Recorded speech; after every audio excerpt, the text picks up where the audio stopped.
Hi నమస్తే, welcome to Myra Media. నేను మీ కేవీఆర్. ఆంధ్రప్రదేశ్ లో కొత్త ప్రభుత్వం కొలువైంది. మొన్ననే ప్రమాణ స్వీకారం కూడా పూర్తయింది. ఈ నేపథ్యంలో మొత్తం 25 మంది మంత్రులు, అంటే చంద్రబాబు సీఎం తో కలిపి మొత్తం 24 మంది మంత్రులు ప్రమాణ స్వీకారం చేశారు. వాళ్ళకి కేటాయించే శాఖల మీద ఆసక్తి నెలకొన్న నేపథ్యంలో ఇప్పుడే కొద్దిసేపటి క్రితమే మంత్రులకు శాఖలు కూడా కేటాయించారు.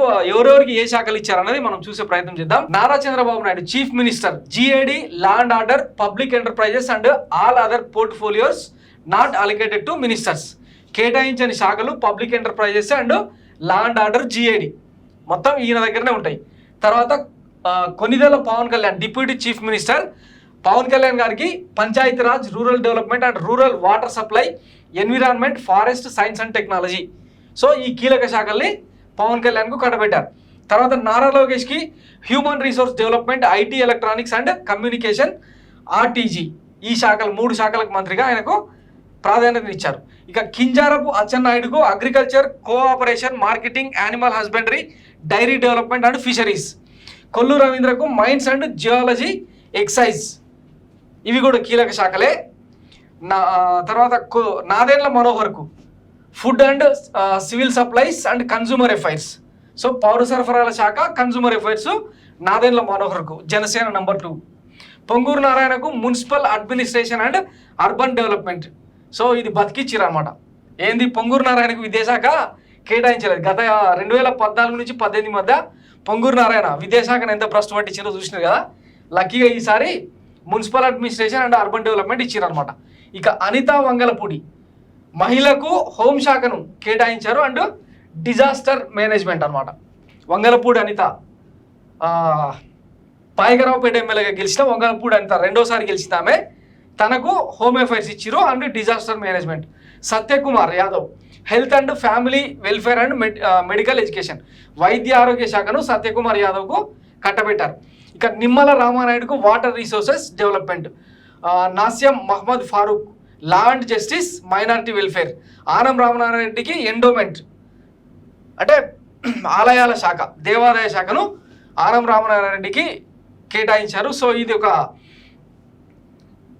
నెక్స్ట్ పయ్యావుల కేశవ్ ఆర్థిక శాఖ మంత్రి, finance, planning, commercial taxes and legislative కీలక శాఖనే దక్కింది. పయ్యావుల కేశవ్ సుదీర్ఘ రాజకీయ అనుభవం ఉన్న వ్యక్తి, టీడీపీలో కోర్ కమిటీ మెంబర్గా గత 2-3 దశాబ్దాలుగా ఉంటున్న వ్యక్తి. అంటే కొన్నాళ్ళుగా ఆయన ఓటమి చవి చూస్తూ, ఎత్తుపలాలు చవి చూస్తూ వచ్చిన వ్యక్తి. ఈసారి గెలవడం, టీడీపీ అధికారంలోకి రావడం ఆయనకు కీలకమైన ఫైనాన్స్ అంటే ఆర్థిక శాఖ and planning, commercial taxes, legislative అంటే శాసనసభ వ్యవహారాలు కూడా ఆయనకు కేటాయించడం ఒక ఆసక్తికర పరిణామం అనమాట. అనగాని సత్యప్రసాద్కు revenue, registration and stamps, Kolusu పార్థసారథికి హౌసింగ్ అండ్ INPR. తర్వాత డాక్టర్ దోలా బాలా వీరాంజనేయ స్వామికి social welfare, disabled and senior citizen welfare, సచివాలయం and village volunteers. So YS Jaganmohan Reddy తీసుకొచ్చిన సచివాలయ వ్యవస్థ అండ్ వాలంటీర్ వ్యవస్థతో కలిపి social welfare, disabled and senior citizen వెల్ఫేర్ను ఈయనకు కేటాయించారు. గొట్టిపాటి రవికుమార్కు ఎనర్జీ, విద్యుత్ శాఖ, కందుల దుర్గేష్కు tourism and culture and cinematography, Gummadi Sandhyarani women, child welfare, tribal welfare. తర్వాత BC జనార్దన్ రెడ్డికి roads and buildings, infrastructure and investments. TG Bharath industries and commerce, food processing. Savitha BC welfare, economically weaker section welfare, handlooms and textiles.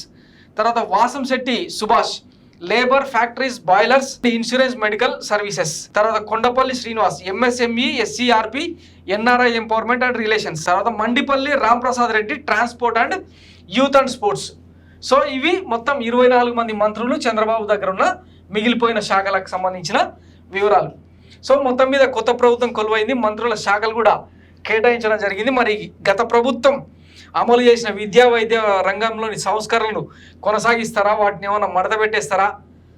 ఇప్పటికే రాష్ట్ర వ్యాప్తంగా స్కూళ్ళు start అయినాయి. పిల్లలకు books అందించే క్రమంలో కొన్ని తప్పటడుగులు వేస్తున్నట్టు కనిపిస్తుంది. గతంలో వైఎస్ జగన్మోహన్ రెడ్డి సర్కార్లో బూట్ల దగ్గర నుంచి, సాక్షల దగ్గర నుంచి బ్యాగులు, పుస్తకాలు, యూనిఫామ్స్ అన్నీ కూడా ఫ్రీగా ఇచ్చిన నేపథ్యంలో మరి ఈసారి నారా చంద్రబాబు నాయుడు సర్కార్ ఏం చేస్తుందన్న చూద్దాం. అలాగే వైద్య రంగాన్ని కూడా ఏ దిశకు తీసుకెళ్తుందన్నది కూడా వేచి చూడాలి. అలాగే వాలంటీర్ అండ్ సెక్రటరీ వ్యవస్థను ఎట్లాంటి దిశకు తీసుకెళ్తారన్నది చూద్దాం. Thanks for watching Myra Media. నేను మీ కేవీఆర్. Thank you.